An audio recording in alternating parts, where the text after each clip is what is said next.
Let Putin bleed, taunts the Council on Foreign Relations, hoping Putin gets sucked into a quagmire in Syria. But Putin's already accomplished in one day what America couldn't do in a year. Taking out the ISIS command center in Raqqa, well, America just blows up desert sand. Putin's strategy is clear.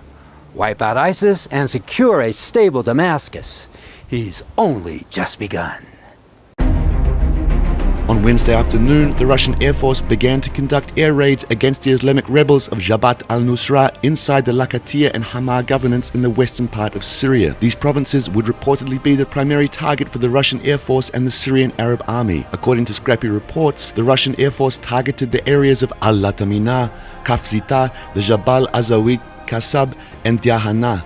At the moment, airstrikes are aimed on the Syrian branch of Al-Qaeda. However, it's clear that the ISIS positions inside eastern Syria will be targeted in the nearest future. Earlier, South Front Analysis and Intelligence reported that Russia, Iran, Iraq, and Syria have made an agreement to set in Baghdad a joint information center to coordinate their operations against ISIS. And Putin's strategy is gaining wide consent. On a quand même appris hier, à propos de Bachar el-Assad, que la justice française ouvrait une enquête préliminaire pour crimes contre l'humanité, enlèvement et torture. Par hasard, tiens, ça intervient juste au moment... C'est un dossier qui date de septembre, en fait, écoutez, qui est basé sur 55 000 clichés pris par un ancien agent syrien. Écoutez, je pense qu'il faut être sérieux. Il y a là une opération qui consiste à tenter d'empêcher que la Russie prenne la tête de cette coalition, prenne une sorte de pole position en matière diplomatique, et tout est fait pour cela. C'est ce que vous souhaitez, vous, la pole position de la Russie? On a vu que depuis hier, on se demande où ils ont tapé. J'aurais voulu que ce soit la France. J'aurais voulu que ce soit la France. Mais le problème, c'est que la France est le laquais des Américains en toutes circonstances. But Putin's no lackey. He nails America to the wall. Однако, похоже, никто не учится на чужих ошибках, а только повторяет их. И экспорт революций, теперь уже так называемых демократических, продолжается. Достаточно посмотреть на ситуацию на Ближнем Востоке и в Северной Африке, о чем говорил предыдущий выступающий. Конечно, политические, социальные проблемы в этом регионе назревали давно, и люди там, конечно, хотели перемен. Но что получилось на деле? Агрессивное внешнее вмешательство привело к тому, что вместо реформ государственные институты, да и сам уклад жизни были просто бесцеремонно разрушены. Вместо торжества демократии и прогресса – насилие, нищета, социальная катастрофа. А права человека, включая и право на жизнь, ни во что не ставятся. And that's what America, under the power of the Jewish lobby, has been doing in Syria. But Putin poses a question that will go down in history. Так и хочется спросить тех, кто создал такую ситуацию. Вы хоть понимаете теперь, чего вы натворили? America realizes it, but couldn't care less. To destroy the Syrian government, a bulwark against the sprawling Zionist beast. Even if using terrorists does the job, is the Zionist aim. نتحدث عن هذه الدول فنحن نتحدث عن منظومة كاملة نحن نسميها كمصطلح الدول الغربية. وهذه الدول الغربية لها سيد واحد هو الولايات المتحدة. كل هذه الدول تتصرف بما يأمرها المايسترو. هل هذا يعني أنكم تعلمون بشكل خاص ماذا يريد الغربيون من سوريا؟ يريدون تغيير الدولة. يريدون إضعاف الدولة وإضعاف سوريا.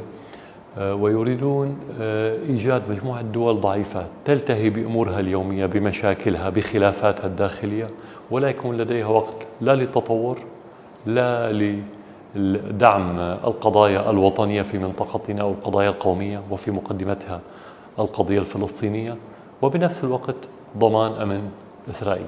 هذه الأهداف أهداف دائمة ليست أهداف جديدة ولكن تتغير الوسائل للتعامل معها من وقت لآخر. Another war for the Jews is what Syria's all about. But Putin says, niet. By bolstering the Syrian army with airstrikes, S-300s, and intelligence, he's putting the brakes on Israel's master plan. Trump likes what Putin's doing too. What do you think Putin is up to in the Middle East? He's moving planes, he's moving advisors into Syria. What is he up to? Well, we spent $2 trillion, thousands of lives, wounded warriors all over, and Putin is now taking over what we started. and he's going into Syria, and he frankly wants to fight ISIS, and I think that's a wonderful thing. You know, I said that a year ago, and everybody said, oh, that's terrible. If he wants to fight ISIS, let him fight ISIS. Why do we always have to do everything? But he wants to go in, he wants to fight ISIS. Now, he wants to keep, as you know, he wants to keep your leadership, your current leadership, Assad, in Syria. Personally, I've been looking at the different players, and I've been watching Assad, and I've been pretty good at this stuff over the years because deals are people. And I'm looking at Assad and saying maybe he's better than the kind of people that we're supposed to be backing. But what's the downside of Putin fighting ISIS? We don't know. What's the downside of Putin fighting ISIS? I say there's very little downside with Putin fighting ISIS, and Putin wants to keep ISIS out of Russia. Right. But the axis of resistance against Zionist hegemony, Syria, Iran, Lebanon, Egypt too, wants Russia to stay. For once Putin knocks out ISIS in short order, he'll send in his diplomatic corps, and it's a whole new ballgame in the Middle East. It's a new global game as well. The future belongs to Russia, and America's dying empire has no clothes.